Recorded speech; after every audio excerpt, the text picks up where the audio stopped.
This is lesson 109 in Algebra 1, and the name of this lesson is Advanced Trinomial Factoring.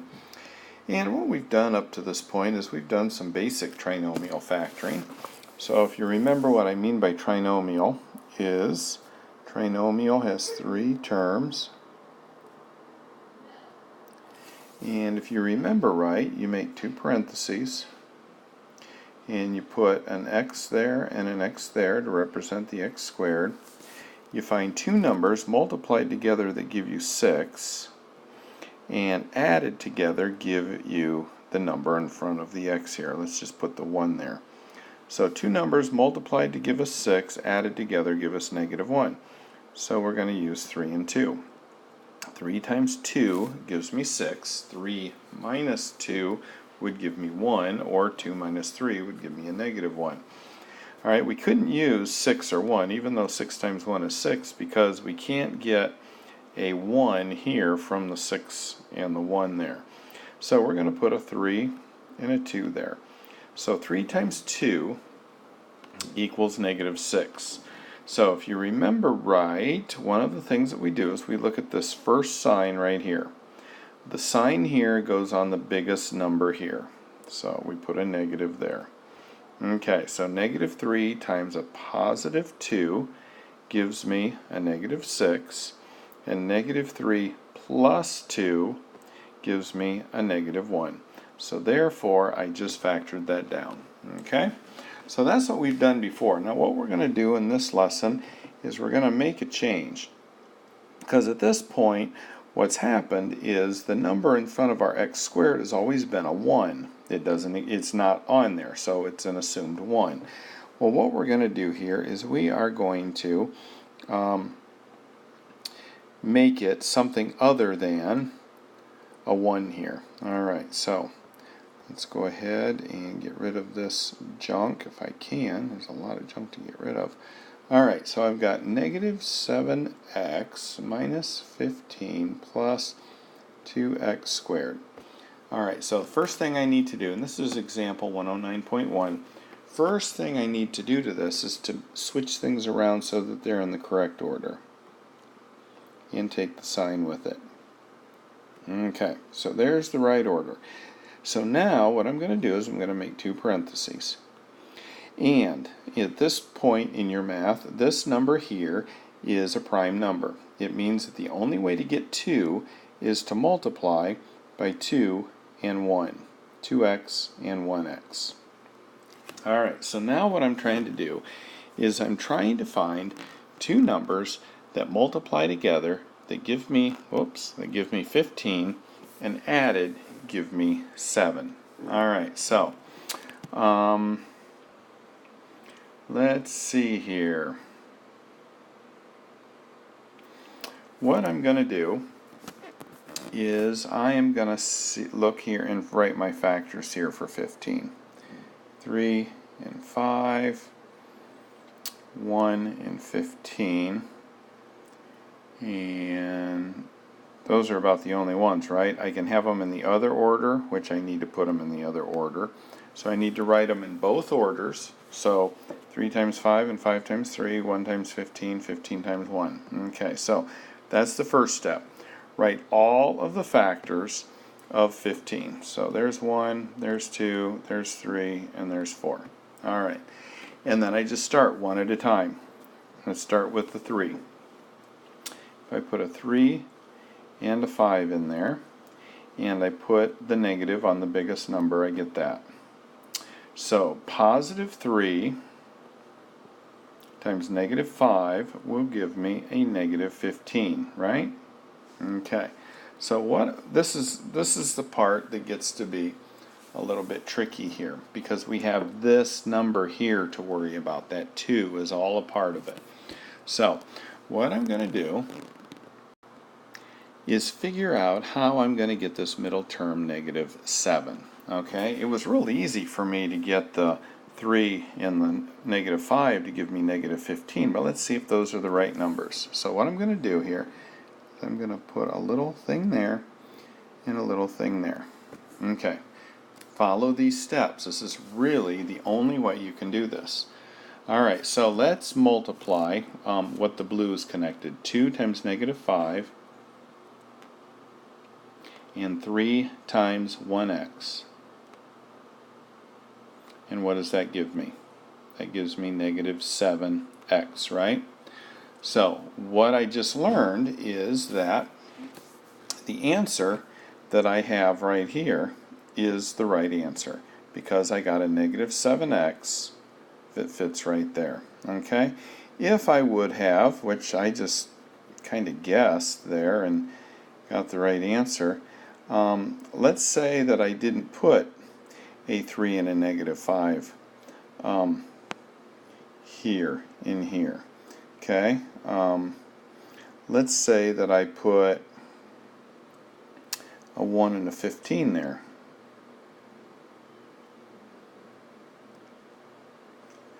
That'll be a minus 15 because again the biggest number has to be this sign. And then I do this and I do this. So 2x times negative 15 is negative 30x.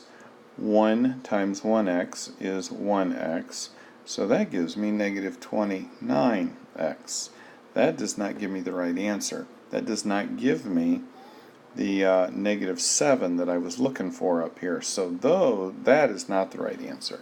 Okay, so you have to do each of these 4, or at least one at a time, until you find the right combination. Alright, so it's kind of a guessing game, and later on, probably won't be until Algebra 2, I'll show you another way to do it. It's a little more complicated, but it makes things work a little bit faster. But I need you to get familiar with what's going on here first before we try a more complicated method. Alright, so let's try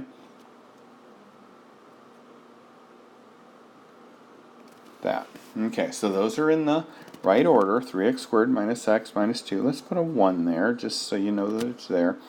Alright, so I know that one of the parentheses is going to have 3x and one's going to have 1x because this is a prime number and the only two numbers multiplied together that give me 3 is 3 and 1.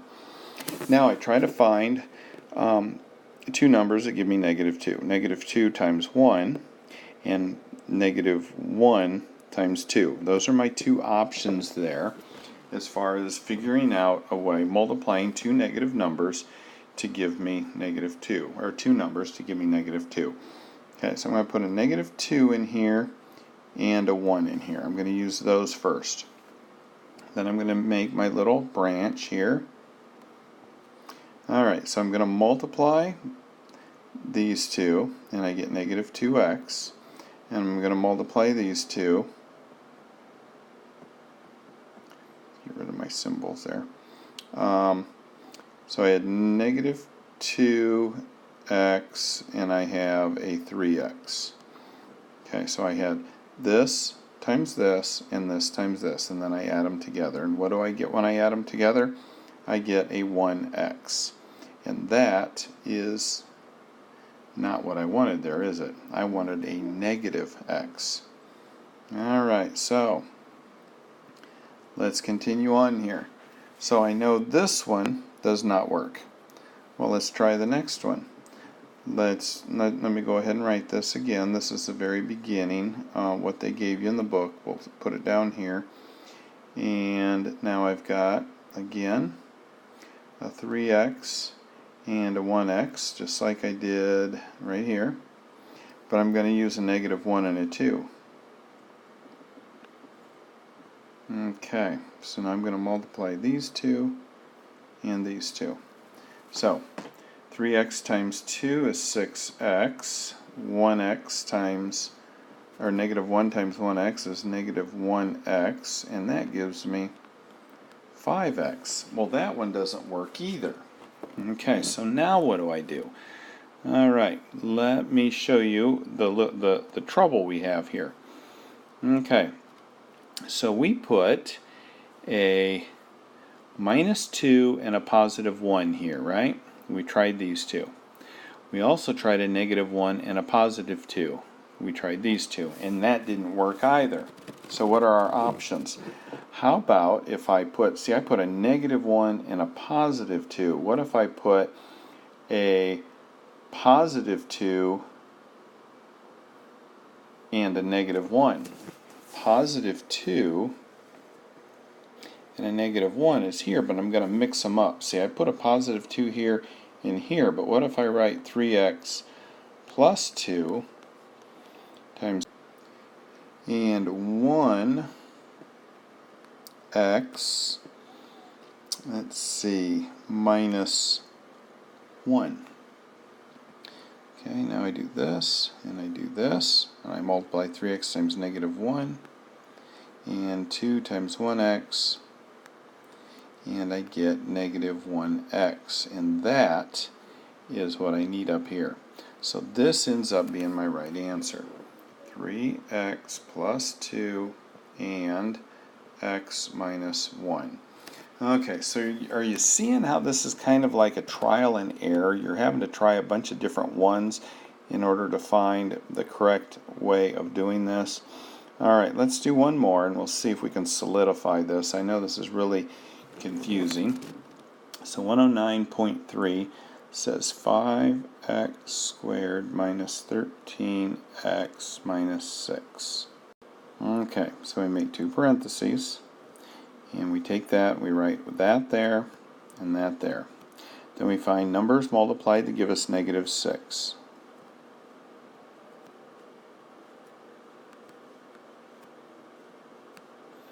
Okay, and then we have to try all of those in there. In fact, we have to pretty much try them twice. We put a 3 here and a negative 2 here. So let me go ahead and write that. A plus 3 and a minus 2 here. Okay, and then I try that and see what I get. If that doesn't work, I switch these two around. I put the negative 2 here and the positive 3 here. Okay, so let's go ahead and just see what we have here. So we get negative 10x plus 3x gives me negative 7x. That is not the answer here. Okay, so the next thing I'm going to do is I'm going to switch these numbers around here.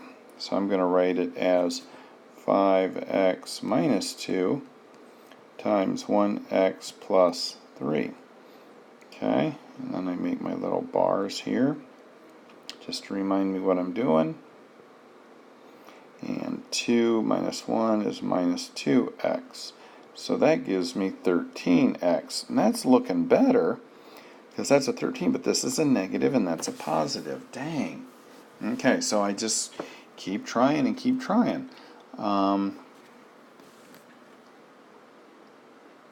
Let's do,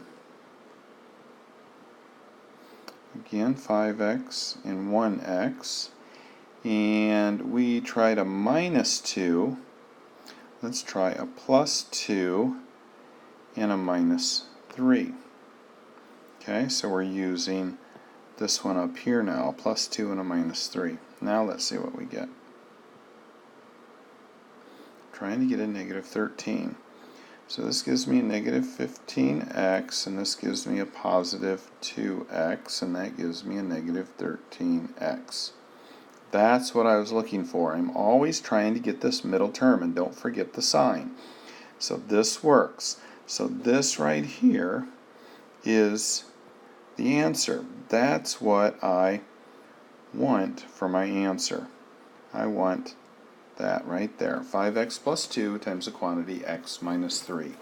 So again, you're going to go ahead and put all of the options here. And not only do you put 3 and negative 2 in for here and here, but if that doesn't work, you switch them around and you put the negative 2 here and the positive 3 here and try that. So each one of these has to be tried twice, as this, and then flip them around and do negative 2, 3. Okay, because what happened here is I put negative 2 and 3, I put 3 and negative 2, and then negative 2 and 3, and that didn't work. Then I went to the 2 and the negative 3, and I put that in, and fortunately it worked. I didn't have to try these other ones because I stop when I find the right one. And again, the key is finding two numbers. When you do this, 2 times this and this times this, add them together, you need to be able to get this middle term and its sign. And that's it for lesson 109.